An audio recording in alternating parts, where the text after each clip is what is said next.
Welcome to Season 2 of the Santam Insure Your Future Money Bootcamp with me, Mapaloma Aku. And me, Maya Fisher-French. Now, over the last 9 episodes, we've had a lot of conversations about money and finance and giving you some insights into your own finances. But what we wanted to do today is to really reflect on the journey of the last 6 months with the mentees that Mapalo and I have been working with, and some of the themes that have come out and some of the lessons that Mapalo, quite frankly, we've learned. Yeah. What for you was the biggest theme that came out this year? I think the overarching theme for me this year, Maya, was the fact that money loves it when people are in control. Whether you find yourself in a really difficult financial position or you're on the other side where you do have a little bit of extra, but when you have control and you know exactly what you're doing with your money, it has been one of the most powerful lessons even for myself, right? So I'll give an example. One of the mentees joined the program even though she was already under debt review. And I remember thinking to myself, oh, how am I going to help her? She's already under debt review, right? And when I first spoke to her, she said, I'm under debt review, but I'm here to learn everything else because I know for sure that I'm going to get out of debt review. I know the date on which I would have paid all of my debts. I said, wow, incredible. That was one. So as we were doing the group sessions where we were talking about the different topics, teaching them different topics and engaging and asking, doing Q&As, she phoned me, I think 2 months ago, and she said, you know what? I'm about to get a promotion. And it's a big one. When I say it's a big one, it's a big, big, big one. And I was so excited for her. And before that, she said, even before I receive that first paycheck, I want to know how to allocate it so that I can get out of debt review much quicker. But even with the other half, I want to start my emergency fund. So she immediately knew, so you see, she was in a place now where money, she could start directing it. I had a very similar experience with one of my mentees where we went into debt review. So he joined it and we realized that when we looked at it that he needed to go into debt review. There was no other way to get out of his financial position. It was hard. It's not easy to make that choice. But the same thing happened. As soon as he went into debt review, he got a promotion. And suddenly it starts changing how quickly he can get out of debt review. It's allowing him he now has extra cash that he can start the emergency savings, he can start investing. And we're seeing this over and over again. I have another mentee who also, once we started her planning and she was managing all of her, paying off her debts, her brother, who lives overseas, came out to visit and she was telling him all about the Money Bootcamp. And he said, wow, what you're doing is amazing, and I can see that you're taking control of your money, and he has paid off her debts. Oh my gosh. Can you believe it? And he said, because I can see that you're taking control. So yes, money loves it when you take control, and amazing things happen. And Mapalo, we've seen it this year, we've seen it before, and I know in the many years that I've worked on Money Makeover with City Press, I would see the same thing happen over and over. When you start to take control, money loves you. Yeah. And I think, Maya, it's more than just about taking control of the money, right? Because one thing I've seen when there's chaos in your life, because it transcends into different parts of your life, it impacts your money. Money does not want chaos. It wants you to know that I'm paying off my debt, I'm investing, I'm saving, then it's able to flow, right? For me, it feels like that's why I think we always start with the psychology of money when we do the bootcamp, that it is more psychological. The minute you get your thinking right and you start doing the right things, money flows. It does not flow to chaos. But also, I was thinking about both of these people getting promotions. I wonder if there isn't also an element that you're showing up at work better. Yes. Because now you don't have that stress of financially chaos. You're starting to present at work. Maya, one of the things she said, that before she would go to her employer and ask for, what do you call it? Like when you get money beforehand? Yeah, in advance. In advance, yes. And now she says, I don't. But literally there is something very powerful once you do not live in chaos. That happens even with your money. But it's, you know what, we're also making this sound easy, and it's not easy. Yes. I mean, certainly in my case, with my one mentee had to go into debt review, it took a lot of guts to take that step. So I think we need to talk a little bit about how hard this process is. Oh yeah, I had one mentee, Maya, for the first 2 months of starting the program, they would come on and you can see that they are sort of in the background. And when we had our one-on-one, I would say, okay, send me this stuff. You know, it's always a struggle getting, you know, their benefit statements, their debt statements, all of the financial statements that they have. And it took 2 months for them to send me these documents. And I remember just being on a call with them one time and they said to me, I'm scared. I'm actually terrified. And I could even hear the lump in their voice when they were finally able to say it. I'm afraid to look at just how much debt I have created. And it took even more, I think about 3 weeks. So you do know that I sometimes shout at the mentees. I do. But it's for their benefit. I said, do you want this program to work for you or not? And you are just going to have to rip the bandage open. And one thing that I realized about that mentee specifically, they thought that by getting into the program, they had to be perfect. And I think a lot of people suffer from that they have to be perfect from the get-go. I said, no, the whole point of this program is that we take you from where you are, walk on a journey with you to make sure that you understand how your money works, to start put a plan in place. And literally you could hear the relief in their voice when I said, you're not going to get it all right at the same time. Even if it's $100 extra towards that debt that you do have, it will make a big impact. And just the relief, and they keep on coming back. They are one mentee who just keeps on coming back. Every week they send me updates. And it took... Yes, it took 2 months. 2 months yes, to get to that point. Exactly. And I think that is real, and that really is. And I, you know, when you were talking, I was reminded of a survey they did of people, and they said, would you rather put a picture of yourself naked on Facebook or put your bank balance and your finances on Facebook? And more people said they'd rather have pictures of naked on Facebook than reveal their financial situation. So it is very real. This fear is very, very real. So for me, one of the themes that came up a lot was the impact of your partner on your finances. Who you marry and who you partner with, let me tell you, is very, very strategic when it comes to money. I had both of those. I had an amazing couple. He joined every single session. He was fully on board. And you can see they are building wealth together. They have a plan, and it is an amazing thing to watch. But then, of course, I had somebody whose partner's not on the page, who is, unfortunately, has their substance abuse issues, not playing the game, destroying wealth. Yeah. And how do we deal with that? That is very real. That is a very real one, Maya. And I have a mentee exactly going through something similar, where it's even gone to other forms of abuse, right? And again, it has created this chaos in her life, right? They have a child together. He doesn't really pay maintenance. And so it's always trying also to find the fine line between you being a counselor, right? And being a money coach and working the journey with them. And sometimes we do outsource and say, hey, perhaps you do need to see a psychologist, someone who can really deal with the raw emotions of what's happening. But it does impact their finances.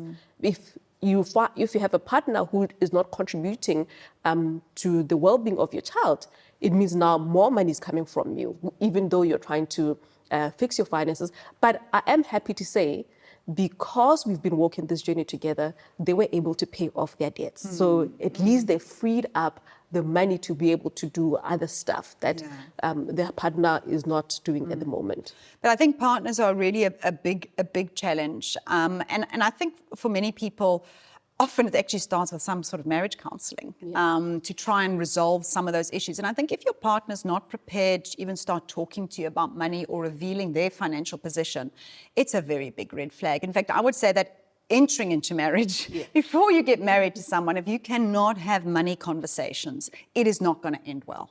It really isn't. And the thing about being married or in a partnership, things compound.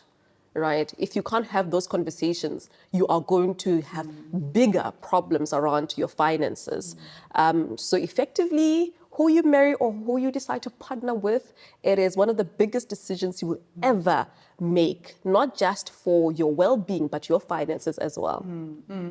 And I know one of the things that you and I were chatting about is where a lot of the times you do see the woman, if she's got a child with the partner, but she wants to be independent of him.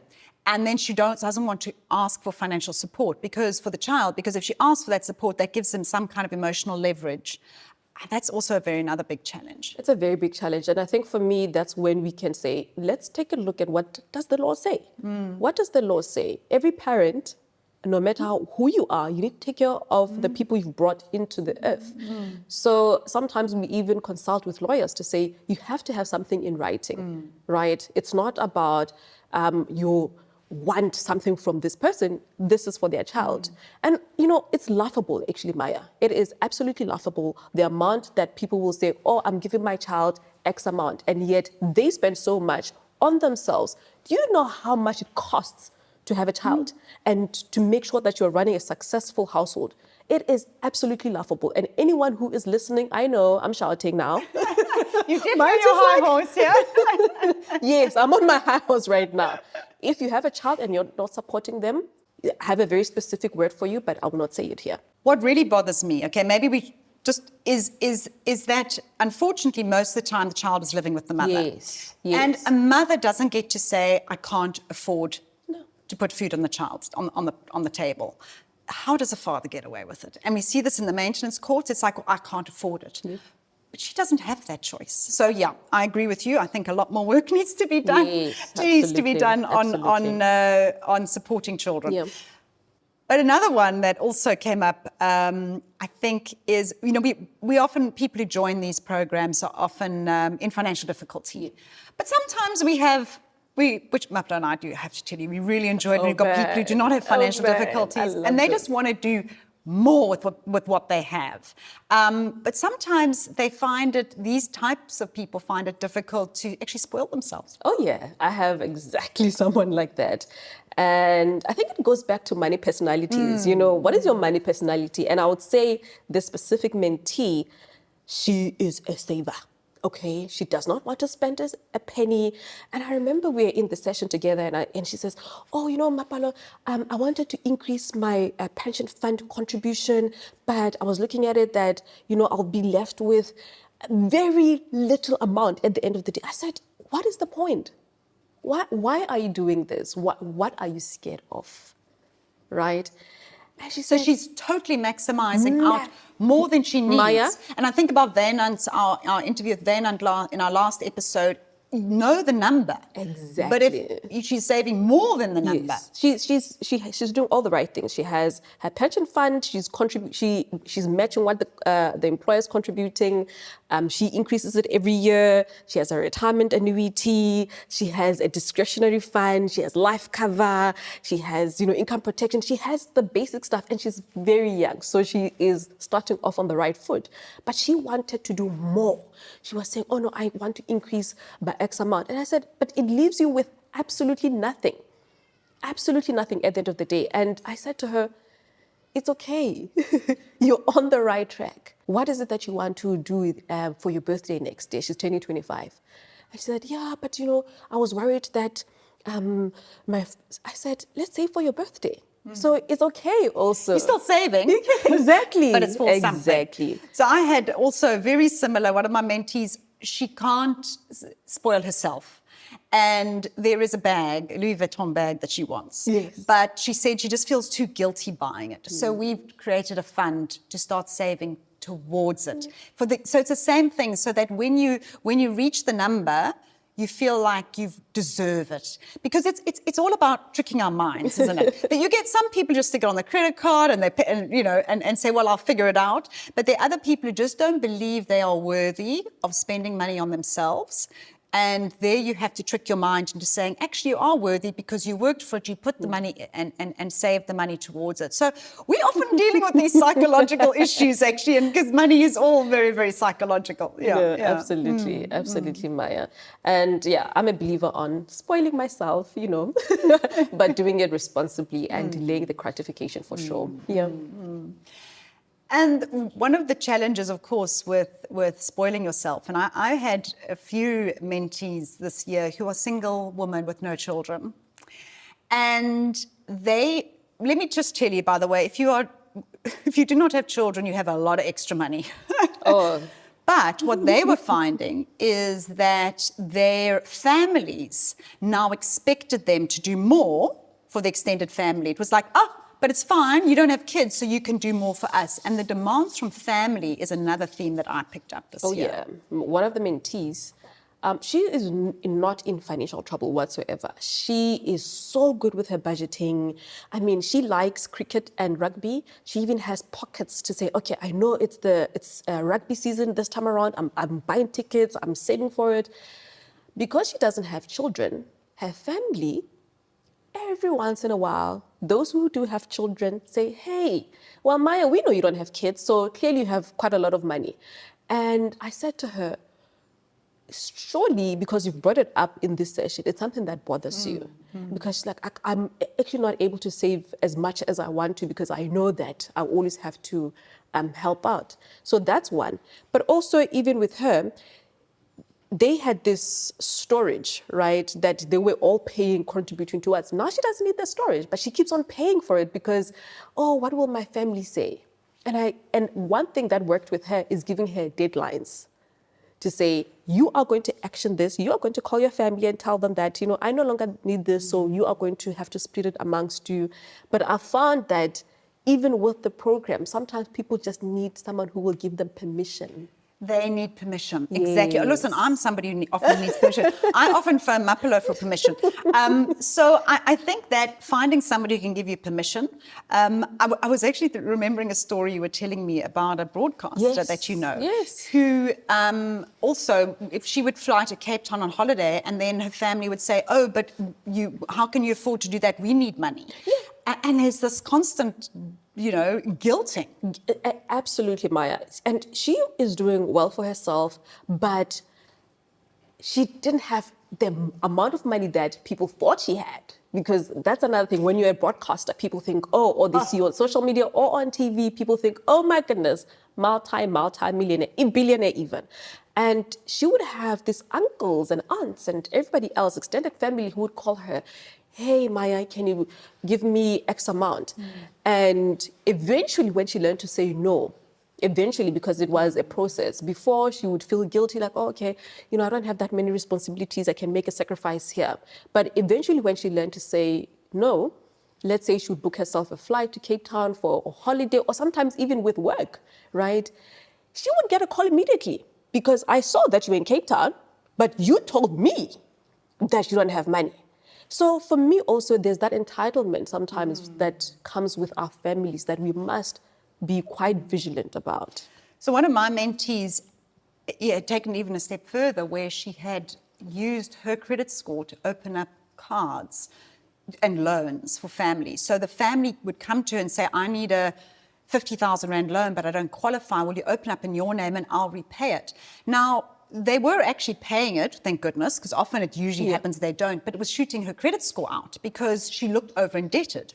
Because when you look at it, because you would look at it and saying, well, yes, the payments are being met, but you're spending 80% of your income on debt repayments. She wasn't, because the family were paying it. But so we've had to say, well, you can't keep doing this because you're now wanting to buy a home. It's affecting your credit score. So do you think there's a psychology behind it? And I think, unfortunately, women are particularly bad at this, of wanting to be liked. Yes, you don't want to be the bad guy. You don't want to be the bitch. And so we say yes to things that we should have said no to. And often that makes us resentful. We eventually become resentful, right? But what I've learned, even, throughout the years, speaking to a lot of people who didn't have boundaries, right? That people will not die if you say no, number one. And also, it will take a couple of maybe weeks, months, especially for those repeat offenders. I call them repeat offenders, the ones who call you for everything. When you get their call, the only thing they're calling you for is money. The first time you say no, it will be very difficult. The second time, very difficult. The third time, difficult, but not very difficult. The fourth time, when they come, And it even deters them because now they know that, you know what, I've been getting a couple of no's. Perhaps this is not the person to go to. Trust me, repeat offenders, they'll always find their next person who will say yes, right? I always find the first three. After 3 no's, usually they're getting the message. Yes. Absolutely. Yes. But do you think there's also a way for people to plan for family responsibility? So one of the big things is a lot of people are supporting their parents. And I've always said, well, commit a certain amount that you give your parents so that they know and they can rely on that money. Also have an emergency fund because the medical bills suddenly that you're going to help them out, right? You're going to help an emergency. So I think some of it is also just making sure you've got a little bit of a backstop yourself so that if you are dealing with an emergency situation, you can at least assist. And also another one is around education because paying it forward. So if your nieces and nephews are going to get a decent education, then at least your sister is not going to be relying on you, right?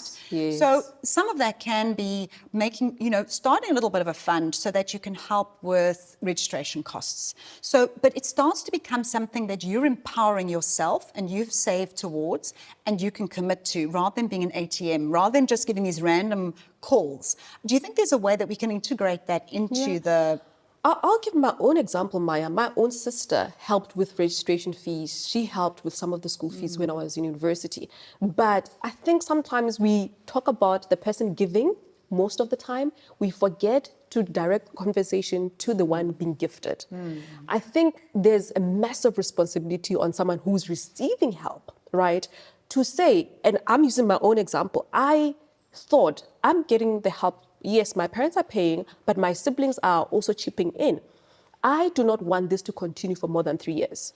So I had an end date to when I want to be receiving help. Yes, here and there, as I started my career, I would still need assistance, but I knew that I had to complete my degree, right? I knew it was a responsibility that I had.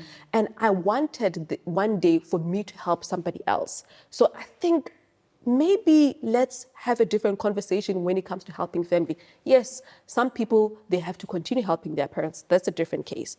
But for young, mobile people, take some responsibility also for not just always taking and receiving. Have an end date for yourself to say, when do I want to be the one giving the help? I was thinking about when we were at the JSC Invest, and one of the speakers was talking about I think it was a lecturer of hers or something who had helped her with her fees. She had a very bad financial year. She couldn't afford to pay her fees, and he paid it.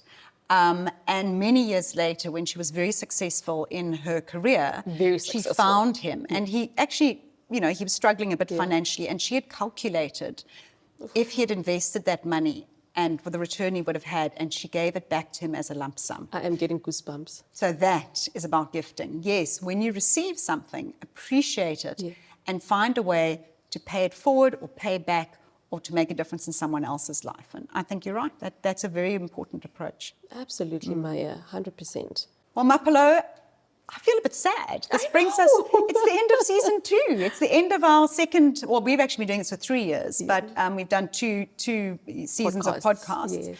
And I really hope for the listeners and those who followed it that this has added value to your lives. I think we've had some amazing conversations.